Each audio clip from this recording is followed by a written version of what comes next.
right now. Pittsburgh's best sports show is about to begin. Call us or tweet us. We've got things to talk about on the Ireland Contracting Nightly Sports Call. All right, thanks a lot, Josh, and thank you for tuning in to the Ireland Contracting Nightly Sports Call. Rich Walsh. I'll be joined by Chris Mueller in a matter of moments at the 93.7 The Fan Cam, and there he is. Nice pullover. I know Thursday is going to be your logo day, and this is Wednesday, so normally you have pomp on Wednesday. But look, I'm frustrated. I spent an hour of my day, wasted an hour of my day listening to this Aaron Rodgers interview. I didn't get anything out of it. And actually, I feel worse. Well, not really worse, because I really don't want him to come back. But, you know, it doesn't seem like when I was at the Combine last week that, hey, it's the Steelers or bust. The Steelers or retirement for Aaron Rodgers. Now it sounds like he's going to play the game a little bit because he talked about being a free agent. He doesn't have a contract. I think I know less today than I did last week. I mean, this is par for the course. Anybody that, once we all found out he was going to go on McAfee's show today, anybody that went into that thinking they would get clarity or finality or anything else like that was pretty quickly disabused of that notion. Then Rodgers, 30 minutes into the interview, said, oh, by the way, if you're expecting an answer out of me one way or the other, you might as well shut it off. Thank you. I did. We did. We stopped paying attention. I think this is largely how he likes it. He still likes to be the center of attention. I don't believe him for a second when he says that when his playing days are done, no one's ever going to see him anymore. He'll be a puff of smoke. I refuse to believe that that's the case. One thing I will say is this, and it kind of took a listener just randomly texting us something during the show today to kind of snap me out of it. I was very much criticizing the Steelers halfway through this whole silly process today and saying they should grow a spine and tell Rodgers it's, nice knowing you. Yeah. We're moving on. Somebody pointed out that if you actually take some of his words at face value, it's two to tango, I don't have a contract offer from them, etc., that maybe they have been a little bit more cool towards him than perhaps he thought. Omar Khan at the Combine didn't exactly sing the praises of him. And before they hired McCarthy, Art Rooney sort of made it seem like, yeah, Mike Tomlin's no longer the coach, and so you can reasonably infer that Aaron Rodgers won't be here.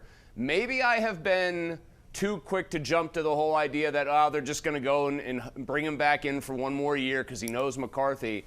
Maybe he is telling a little kernel of truth there, and maybe the Steelers, I'm kind of crossing my fingers, Rich, aren't as enamored with the idea of keeping this thing going and running it back with him as I previously thought. Well, everyone keeps saying it's up to him, it's his timeline.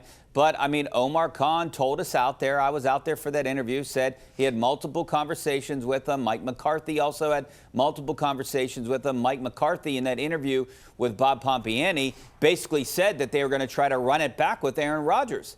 I feel like the two sides were in communication, and maybe they didn't have parameters of a contract worked out, but it sounds like, hey, Aaron, we want you back. If you're going to come back, you're welcome back. I don't know if that's the case or not, but that's what I've been led to believe.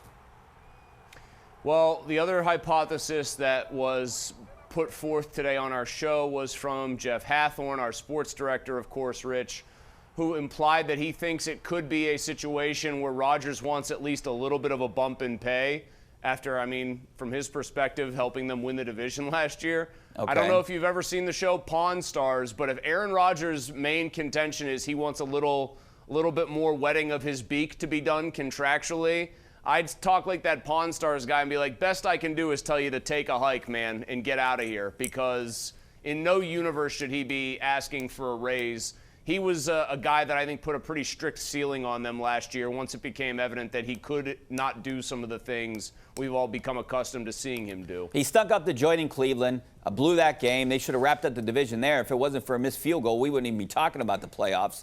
And he was horrible against the Texans. So basically what I want to get to is I want to move on past Aaron Rodgers. I want to take the chance with Kyler Murray. Look, I don't think he's a great quarterback, and maybe he has some upside.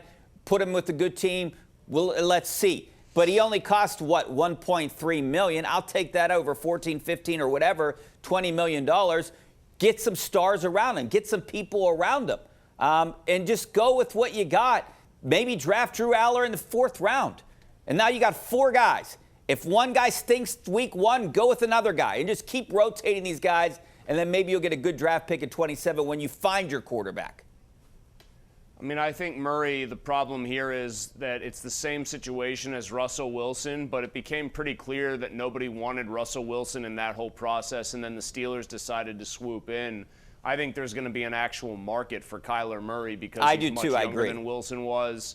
He's got, I think, at least right now, you look at natural ability, and he still can move. Wilson couldn't move like he had become accustomed to moving.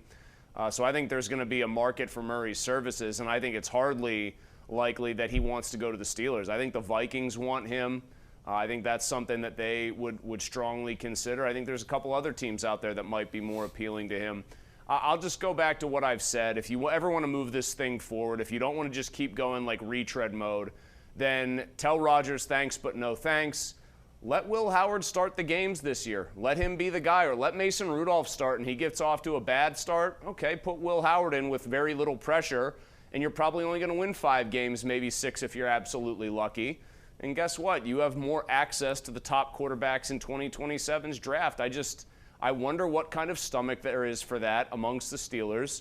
And I wonder to what degree, like, their feelings have changed or Rodgers' feelings have changed or anything has happened since what you cited from Mike McCarthy saying, oh, yeah, of course we'd love to have him back. I don't know. I'm not as completely down in the dumps that they definitely want him back as I previously was. All right, we're going to take a break. We got a lot more to dive into after this. Don't forget about our Penn West University live poll question tonight. Just scan that QR code in the right-hand corner of your screen. Would you rather have the Steelers sign Kyler Murray or Malik Willis? I would be in the Kyler Murray camp just because of the price tag, and then hopefully you'll get your quarterback in 27. But I'd like to hear from you guys. 412-575-2600 is the number. Back in a couple minutes.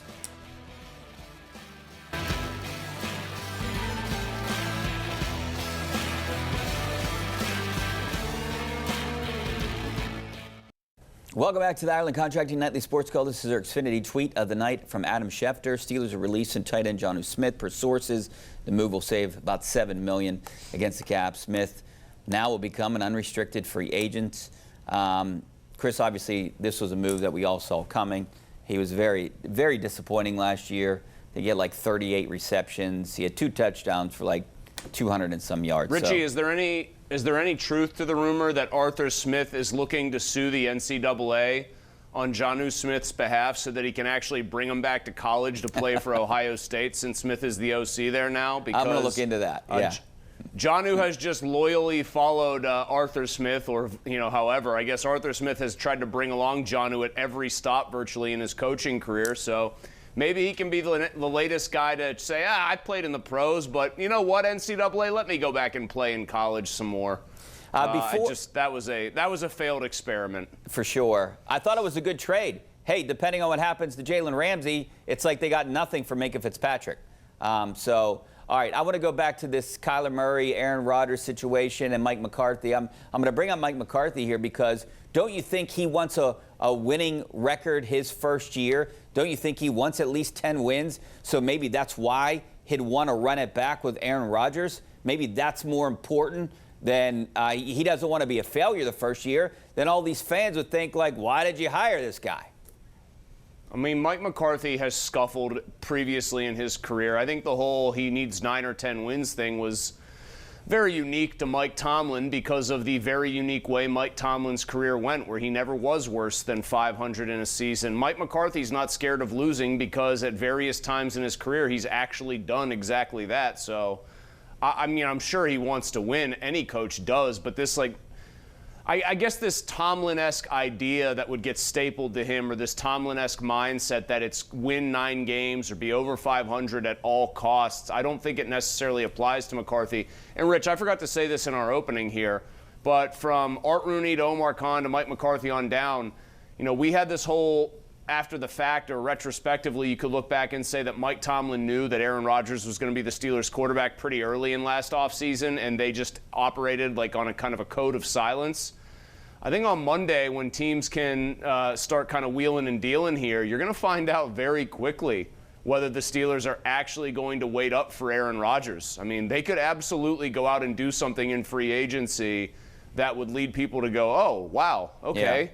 they really are going to move on. Like, I think you're going to get clarity on this sooner rather than later. The longer it drags on, however, with them not making any move at quarterback that would preclude them bringing back Rodgers, the more you can maybe realize that he did get a sense that they just wanted him back and had no other plan B.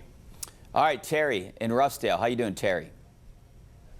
Good. How you doing, man? Thanks for taking my call. Good. Thanks for calling. Yeah, I was just wondering, why can't we just go with starting Howard out? He's got good size to him. He's mobile.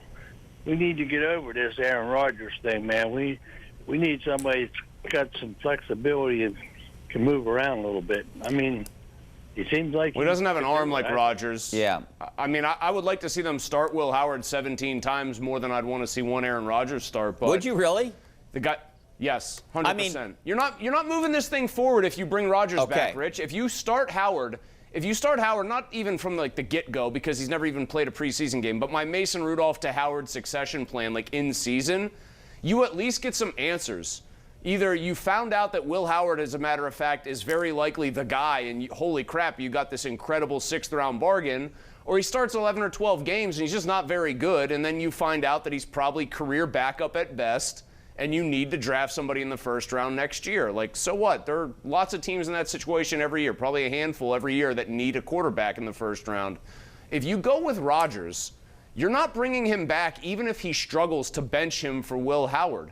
Like, that's my overall 30,000-foot contention against the Steelers bringing back Rodgers is, at some point you have to start the wheels turning on finding your next quarterback. And some of that is trial and error, and some of that is process of elimination, which means Will Howard should see real starting time this year if you're serious about seeing what he's got or not.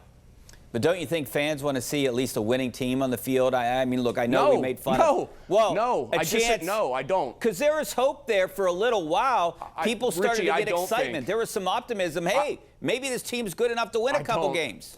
I don't think that fans want to see Aaron Rodgers back. I think fans have all come in unison come unified to the idea that Aaron Rodgers cannot get this team to where they want to go. I would actually pretty strongly disagree with the notion that the fans want to see a winning season. I think if you were to put it out there as a poll question and said, would you rather the Steelers lose 12 games and have a top 5 pick or win 10 games and get bounced in the wild card round? I'm almost positive that 12-game losing season and top 5 pick would win in a landslide. I really mean that. I think that's where fans are at with this team. I think that's where they've been at for a while. And I think a lot of them would be pretty disappointed to see 8 back with Rodgers on the back of his jersey this year. Sounds like a good poll question for the PM team tomorrow. Let's go out to Josh in Beaver Falls. How you doing, Josh? I'm good. How are you? Good. Thanks for calling. So I agree with Chris. I think that the idea of bringing Aaron Rodgers back, with all due respect to Aaron Rodgers, I just don't think that he's going to get us there, and I don't think for the long run that's going to be very effective. But also, like, we constantly seem to discuss things like a Kyler Murray or a Malik Willis, and like Kyler Murray had to have in a contract at one point that he will watch film because he just wasn't doing the prep and things like that. So even $1 million on someone that isn't disciplined and isn't going to get us there is kind of a waste. But going back to having a Will Howard or anyone that we draft, it seems like we draft people and then just set them on the bench and just kind of hope we could piece something together in free agency. Well, in his case, though, in Will Howard's case, to be fair, I mean, I think they might have had designs on him playing a lot in the preseason and maybe trying to wrest the backup job from Mason Rudolph or show what he could do, and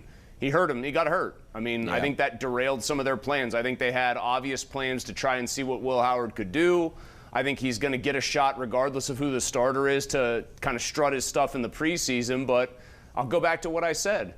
If you do bring Aaron Rodgers back, unless he wants to be benched because it gets really bad, no matter how bad it gets otherwise, you're not going to put him on the bench and start Will Howard. I don't think it would happen. So there will be a clear dividing line here. If they bring Rodgers back, you can tell that they're stuck in what they've been stuck in for a while, which is, ooh, come on, we can doggedly try to contend and maybe it'll work. If they don't bring him back, even if they bring in somebody else like Willis, if they were to pay a decent amount of money, they have at least said, okay, we are starting the process of figuring out where this goes next in a tangible way. All right, let's go to Bob in Beachview. How you doing, Bob? Yeah, say the question is Will Howard, Aaron Rodgers, Mason Rudolph. The Texans really chewed up our offensive line. What are you going to do about providing protection for all those people? You know what? Look, it's a good question. We don't know about Broderick Jones. Isaac Seumalo, I think he's played it. His best years are behind him. You have guys like Dylan Cook and Spencer Anderson. I know they're not the answers you're looking for, but I'm sure they're going to draft a guard high, potentially an offensive tackle in this draft that's coming up in April. Maybe sign a guy in free agency. I'm not really worried about the offensive line. I still think they need some skilled players, especially a number 2 receiver. That is for sure, Chris.